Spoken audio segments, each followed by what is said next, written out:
I want to define angles of elevation and depression for you and show you a couple of diagrams. Now let's just say I'm standing on a lovely grassy lawn. If I were to look straight out without tilting my head back or down, well, that's a 0-degree angle of tilt to my head. I'm looking perfectly horizontally.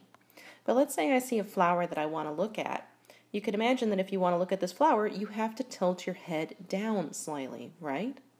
And so that creates an angle, not with the ground, but with the way you would have been looking, the direction that you would have been looking if you were looking perfectly horizontally.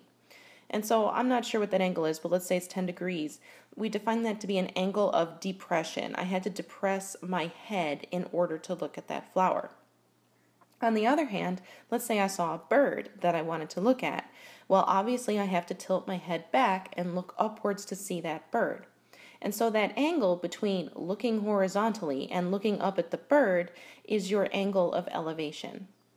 Now, the last thing I want to say is that these angles of elevation or depression, they're always positive, right? So you have to say an angle up or down, and also they stay between 0 and 90. So, for example, if I saw a bird over there and I wanted to look at it, well, I wouldn't tilt my head all the way up and then like bend my back and keep looking back at the bird. I am just going to turn around and then tilt my head up. And so that angle of elevation would never surpass 90 degrees.